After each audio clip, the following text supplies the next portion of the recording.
Sir TDP Janasena BJP అంటే BJP లాస్ట్లో కలిసిందిలేండి. TDP Janasena కూటమి కలవకుండా అంటే ఈ రెండు పార్టీలు కలవకుండా ఉండడం కోసం వైసీపీ వాళ్ళు రకరకాల స్ట్రాటజీలు మైండ్ గేమ్లు ప్రయోగించారు, ఆడారు.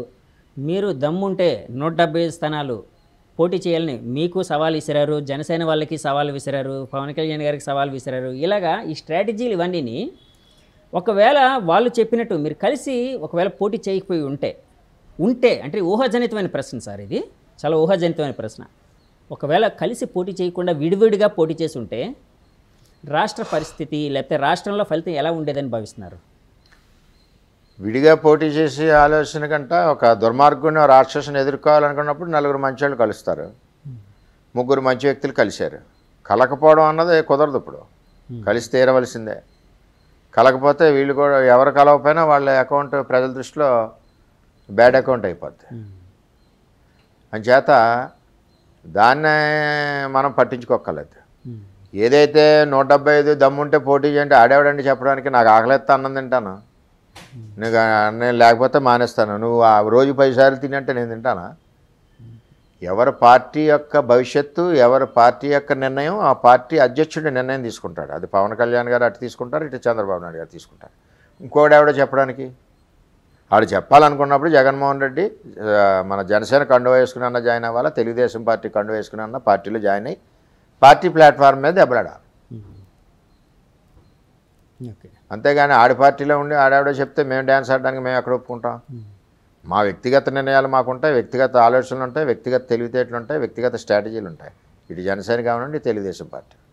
సార్ నిన్న మీడియాలో ఒక వార్త అయితే చూశాను. అంటే ఎగ్జిట్ పోల్స్ స్టార్ట్ అయినప్పటి నుంచి ఎగ్జిట్ పోల్స్ అంటే కూటమికి చాలా వాటిలో చూశాను, చాలా ఎగ్జిట్ పోల్స్ కూటమికే ఎక్కువ అధికారం వస్తుంది అని చెప్పి చాలా ఫేవర్గా వచ్చాయి కూటమికి. చాలా కొన్ని ఆరా మస్తాను ఇలాంటివి ఆరా వాళ్ళవి ఇలాంటివి కొన్ని అయితే వైసీపీ కూడా వాళ్ళే అధికారంలోకి రాబోతున్నారు, కూటమి అనుకున్నట్టు రాలేకపోతుందని 4-5 ఎగ్జిట్ పోల్స్ వాళ్ళకు కూడా వచ్చాయి. యాక్చువల్గా నాకు ఇక్కడ బాగా వినిపించిన మాట ఏంటంటే ఎగ్జిట్ పోల్స్ టీడీపీకి కూటమికి ఫేవర్గా రావడానికి కారణం చంద్రబాబు గారి జైలు ఉదంతం. ఆ జైలు ఉదంతం ఏదైతే ఉందో, ఆ ఫ్యాక్టర్ ఏదైతే ఉందో జనాల మైండ్ని కూటమి వైపు మళ్లించింది, సానుభూతి వచ్చేటట్టు చేసింది అని కొన్ని మాటలు అయితే వినిపించేయండి. ఒక సీనియర్ పొలిటీషియన్గా మీరు ఆ మాటతో ఏకీభవిస్తున్నారా? 100% ఎంచేదంటే 40 సంవత్సరాలు రాజకీయ జీవితంలో ఉండి మరి ఉమ్మడి రాష్ట్రంలో ముఖ్యమంత్రి చేసి కొత్త రాష్ట్రంలో ముఖ్యమంత్రి చేసి ఎన్నో సంక్షేమ పథకాలు ప్రవేశపెట్టి మచ్చ లేకుండా ఉన్న నాయకుడిని అన్యాయంగా ఏదో 5 ఏళ్ల క్రితం ఎఫ్ఐఆర్ కేసుని ఈవేళ ఎఫ్ఐఆర్ వేసి అరెస్ట్ చేయడాన్ని ప్రజలందరూ సహించలేదు. 100% ప్రజలు కోపంగా ఉన్నారు. దానికి తోడు పవన్ కళ్యాణ్ గారు కూడా అటువంటి నాయకుడిని, సీనియర్ నాయకుడు చంద్రబాబు నాయుడు గారిని అరెస్ట్ని ఆయన కూడా జీర్ణించుకోలేక ఆయన కూడా అన్యాయాన్ని ప్రశ్నించి తెలుగుదేశం పార్టీకి మద్దతు ఇచ్చారు. అంటే ఒక దుర్మార్గుడు పరిపాలన ఉన్నప్పుడు ఆటోమేటిక్గా దుర్మార్గుని ఎదిరించే వ్యక్తులందరూ కూడా మద్దతు వస్తుంది. అందులో భాగం పవన్ కళ్యాణ్ గారు. ఆయన కూడా ఆయన కూడా 34 సీట్లు తీసుకుంటారని మేమందరం అనుకున్నాం. ఆయన కూడా ఎక్కడికక్కడ కాంప్రమైజ్ అయ్యి పొత్తు ఎక్కడ బ్రేక్ అవ్వకూడదని మరి ఆయన ముందుకెళ్ళడం జరిగింది. కానీ జనసేన నాయకుల మటుకు ఒక అసంతృప్తి అయితే ఉంది కదండి. ఎందుకంటే వాళ్ళు ఒక 50-60 ఎక్స్పెక్ట్ చేశారు, తర్వాత మినిమం ఒక 40-45 వస్తాయి అనుకున్నారు. సో అలాంటిది ఆయన ఫస్ట్లో 24 అన్నారు, తర్వాత మళ్ళీ 3 తగ్గించుకొని పొత్తులో అంటే పొత్తు బాగా ఉండాలని చెప్పి బీజేపీకి కొంత త్యాగం చేసి పొత్తులోని 21కే పరిమితం అవడం అంటే జనసేన నాయకులు కొంత ఇబ్బంది పెట్టిందని భావిస్తున్నారా సార్? ప్రతి పార్టీలోనే ఉంటుంది. ఇప్పుడు మా పార్టీలో 21 తగ్గినా మాకు ఇబ్బంది ఉంది. ఓకే, వాళ్ళకి అన్ని తగ్గినా వాళ్ళకి ఇబ్బంది ఉంటుంది. అది లీడర్ యొక్క డెసిషను. లీడరు ఫ్యూచరు, జనసేన ఫ్యూచర్ని దృష్టిలో పెట్టుకుని అలాగే తెలుగుదేశం పార్టీ ఫ్యూచర్ని దృష్టిలో పెట్టుకుని లీడర్స్ తీసుకుని నిర్ణయాలు. వాళ్ళిద్దరితో నిర్ణయం తీసుకోకుండా ఉంటే ఇంకో 5 ఏళ్ళు ఈ దుర్మార్గ పరిపాలన మరి ముందుకెళ్ళాలి కదా. అంచేత వాళ్ళ నిర్ణయాలకి పార్టీలో ఉన్న వ్యక్తులందరం కూడా కట్టుబడి ఉండవలసిన బాధ్యత ఉంది. ఇబ్బందులు ఏమన్నా ఏ పార్టీ ప్రెసిడెంట్తో ఆ పార్టీ ఇన్ఛార్జీలు అవ్వచ్చు, దెబ్బలాడచ్చు, మాట్లాడచ్చు.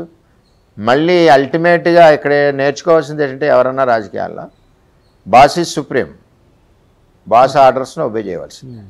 మన ప్లీ, మన బాధ, మన ఎక్స్ప్రెషను తండ్రికి చెప్పుకోవాలి. నిర్ణయం తండ్రిది. అంటే తండ్రి యొక్క తెలివితేటలు కానీ, తండ్రి యొక్క దూరదృష్టి కానీ, తండ్రి ఇన్నాళ్ళు ఇప్పుడు తెలుగుదేశం పార్టీని దగ్గర లేదంటే 40 ఏళ్ళు ఇండస్ట్రీ పార్టీని ఇన్నాళ్ళు నడుపుకుంటూ వచ్చి వ్యక్తి మా చంద్రబాబు నాయుడు గారు కానీ ఆయన తప్పు చేస్తారని మేము అలా ఆలోచిస్తాం.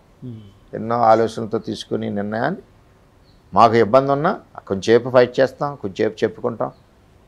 కొడుకు తండ్రిని మోటార్ సైకిల్ అడుగుతాడు, కొనలేని పరిస్థితి, ఎందుకు కొనలేని చెప్తాడు. వాడు చెప్పినప్పుడు ఏమవుద్ది, వాడు ఊరుకుంటాడు.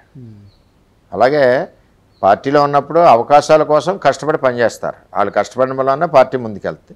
ఒకసారి దక్కకపోవచ్చు, దక్కనప్పుడు కూడా పార్టీకి ఈవేళ నాకు దక్కలేదని కాదు కదా, నేను పార్టీకి పిల్లర్గా నిలబడ్డాను చంద్రబాబు నాయుడు గారి మాటతోటి. చంద్రబాబు నాయుడు గారి నిర్ణయాన్ని ఇంప్లిమెంట్ చేశాను, చంద్రబాబు నాయుడు గారు ఇచ్చిన మాటను నిలబెట్టాను. నాకు ఆ తృప్తి ఉంది, చాలు నాకు. అది మిగిలిన విషయాలు అంటారా, అది వాళ్ళ ఇష్టం. సార్ ఈ మధ్య వంగా గీత గారు ఈఎస్ఐ హాస్పిటల్కి సంబంధించిన కొన్ని ఉద్యోగాల్ని, అంటే టెంపరీ ఉద్యోగాలు ఏంటో నాకైతే ఐడియా లేదు, పర్మనెంట్ ఉద్యోగాలు వాటిని అమ్ముకున్నారు అని చెప్పి మీరు ఒక కామెంట్, అంటే ఒక ప్రెస్ మీట్లోని ఒక ఆరోపణ అయితే చేశారు.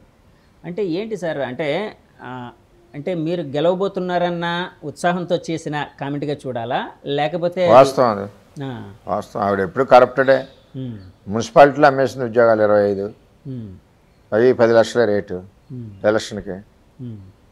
అలాగే అరవింద ఫార్మ్ దగ్గర సిఎస్ఆర్ పేరు చెప్పి అడిషనల్ అమౌంట్ లాగేసింది. అలాగే ఆవిడ ఈఎస్ఐ, ఆవిడ అంత కరప్టెడ్ ఎవరు కాదు సార్. అసలు కూటమి గెలుస్తుందని మీరు చెప్తూ ఉన్నారు, కూటమి పక్కకు గెలుస్తుంది, 120 ఇందాక బేస్ లైన్ అన్నారు. సో కూటమి గెలవాల్సిన ఆవశ్యకత ఏముంది అని మీరు అంటే జనంలోకి తీసుకుని వెళ్ళి? ఏముందంటే సింపుల్ అండి. మీరు ఎంతమంది అన్నదమ్ములు? నేను ఒక్కడనే సార్. నాకు అందరూ ఒక్కడే తగులుతున్నారు జర్నలిస్టులు. సరే, ఇద్దరు అనుకుందాం. ఓకే, ఇద్దరు మీరు అన్నదమ్ములు. చెల్లెళ్ళు ఉన్నారులేండి, అన్న చెల్లె ఉంటారు. ఓకే. మీ అమ్మగారు ఒళ్ళో చిన్నప్పుడు ఇద్దరు ఆడుకునేవారా, ఒకళ్ళు ఆడుకునేవారు? అందరూ ముగ్గురు ఆడుకునేవాళ్ళం. ఒడి అందరు సొంతం, అమ్మ ఒడి మనందరు సొంతం. ఈడొచ్చి ఒకళ్ళకే అంటున్నాడు. ఓకే, మీకేముంది, మీ అమ్మ ఒడిలో కూర్చున్న అర్హత మీ చెల్లికి లేదంటున్నాడు, లేదా మీ చెల్లికి ఇస్తున్నాడు మీకు లేదంటున్నాడు. అప్పుడు ఈ బాలుడు తల్లిదండ్రుల మీద ఏ విధంగా అక్కసు పెట్టుకుంటాడు? నా అక్క చదువుకుంటుంది, నా చెల్లి చదువుకుంటుంది, నాకేమో చదవడానికి ఆడు డబ్బులు ఇవ్వలేదని అమ్మ ఒడిని ఎడగొట్టాడు. అమ్మ ఒడి ఒకరికే సొంతం, ఇద్దరు కాదన్నాడు. అటువంటిది చంద్రబాబు పవన్ కళ్యాణ్ గారు ఏం చేశారంటే, అమ్మ ఒడి అన్నది అందరి పిల్లల సొంతం. ఆ ఆప్యాయత, ప్రేమ, ఆ అనురాగం అంతా అమ్మ ఒడిలో ఉంటుంది చిన్నప్పుడు. సో అమ్మ ఒడిని విడగొట్టి అమ్మ ప్రేమను కూడా విడగొట్టారని ఆరోపణ సార్. అది చంద్రబాబు పవన్ అమ్మ ఒడి అందరి పిల్లలది. అమ్మ అందరి పిల్లల్ని సమానంగా చూస్తుంది. అందుకనే తల్లికి వందనం. 15,000 ఎంతమంది చదువుకుంటే ఆ ఒళ్ళో ఎంతమంది పిల్లలు చదువుకుంటారో అంతమందికి 15,000. ఓకే, నువ్వేమిచ్చావు? ఒకరిని ఎడగొట్టావు. చేయూత 45 ఏళ్ళు అంటే 45 ఏళ్ళ వరకు ఈవిడకు బెంజ్కార్లు తిరుగుతుంది ఆవిడ. అప్పటి నుంచి పూరే కదా, బీపీఎల్ కింద ఉంది ఆవిడ. 45 ఏళ్ళు ఒకసారి పేదవాళ్ళు ఎలాగ బెంజ్లో తిరుగుతుంది ఇప్పుడు వరకు. ఆ తారతమ్యం ఒకసారి 45 ఇస్తున్నారు. కూతురు వస్తుంది 5,000 ఎట్టిపోతుంది, కోళ్ళు వస్తుంది 5,000 ఎట్టిపోతుంది, భర్త 5,000 ఎట్టిపోతారు. నువ్వేమి ఇచ్చావు? ఇంకా చేయూత చేతికి ఊతలేదు. అంచేత ఆడబిడ్డని దాన్ని 18 ఏళ్ళ నుంచి 59 ఏళ్ళ వరకు ఇచ్చారు. ఇలాగే అన్ని కార్యక్రమాలు ఈ సూపర్ 6 అన్నది బాగా కిందకి వెళ్ళింది. మంచినీళ్ళు వాటర్ స్కీమ్ పథకం, అలాగే డిఎస్ఏ, అలాగే మరి రైతుకి 20,000, ఇవన్నీ కూడా ఇద్దరు కూడా మంచి ఆలోచనతో తీసుకున్నారు చంద్రబాబు నాయుడు గారు, పవన్ కళ్యాణ్ గారు. అది కూడా దట్టు సర్టిఫికేట్ మీద ఇద్దరు సంతకాలు పెట్టి ప్రజలకు ఇచ్చారు, నమ్మకం కలిగించారు.